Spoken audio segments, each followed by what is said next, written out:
Hi hello బాగున్నారండి. నేను కూడా బాగున్నానండి. ఈరోజు ఓన్లీ నేను జెంట్స్ కోసమే నేను వీడియో పెట్టానండి. నా వీడియో ప్రతి ఒక్కరు చూడండి. జెంట్స్ మాత్రం తప్పకుండా చూడండి. మీరు వేరే ఆడవాళ్ళకి ఇష్టపడతారు కదా, పరాయి ఆడదానికి ఇష్టపడతారు కదా, అలాంటి వాళ్ళ కోసం నేను వీడియో పెట్టాను. మీరు వేరే పరాయి ఆడదానికి మీరు ఇష్టపడడం అది తప్పండి. ఇష్టపడకూడదు. మీ భార్యకే మీరు సొంతం, మీ ఇంట్లోనే మీరు సొంతం. అందుకని మీ భార్యని మీకు ఇష్టం వచ్చినట్టు మార్చుకోండి. రోజు పూలు తెచ్చి పెట్టండి, మంచి మంచి చీరలు తెచ్చి పెట్టండి, మంచి మంచి నగలు తెచ్చి పెట్టండి, సోకుగా ఉండమని చెప్పండి మీ భార్యకు. కానీ వేరే ఆడవాళ్ళకు ఇష్టపడకండి. వాళ్ళకు కూడా భర్తలు ఉంటారు, వాళ్ళు కూడా వేరే వాళ్ళ భార్యలు వాళ్ళు. ఇలాంటి వాళ్ళ కోసమే నేను చెప్తున్నాను.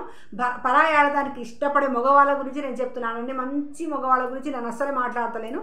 అందుకని మీ భార్యలకు మీకు ఇష్టం వచ్చినట్టు మార్చుకోండి. మీ భార్యకు మంచిగా చూసుకోండి. మీ భార్యకి ఏది కావాలంటే అది తెచ్చి పెట్టండి. లైట్ తీసేస్తే అందరు ఐశ్వర్యాలే అండి. అందుకని మీ భార్యలకే మీరు సొంతం. పరాయి ఆడదాన్ని కన్నెత్తి కూడా చూడొద్దండి. ఒకవేళ చూసినా కూడా ఒక అక్కలా, ఒక చెల్లెలా, ఒక తోబుట్టులాగా చూడండి. కానీ దురుద్దేశం మాత్రం చూడకండి. ప్రతి ఒక్కరికి నేను ఇలా చూసిన వాళ్ళకే చెప్తున్నాను అండి. ప్లీజ్, నా మంచి వాళ్ళకి నేను చెప్పట్లేను, ఇలా చూసే వాళ్ళకే చెప్తున్నాను. మంచిగా రెడీ అయితే ఏ ఆడదైనా చాలా అందంగా ఉంటుందండి, చాలా బాగుంటుంది. కాకపోతే కొంతమంది ఏంటంటే ఇల్లు, సంసారం, పిల్లలు అని వాళ్ళు రెడీ అయ్యే అంత టైం ఉండదు వాళ్ళకు, వాళ్ళు సోకుల పడే అంత టైం ఉండదు వాళ్ళకు.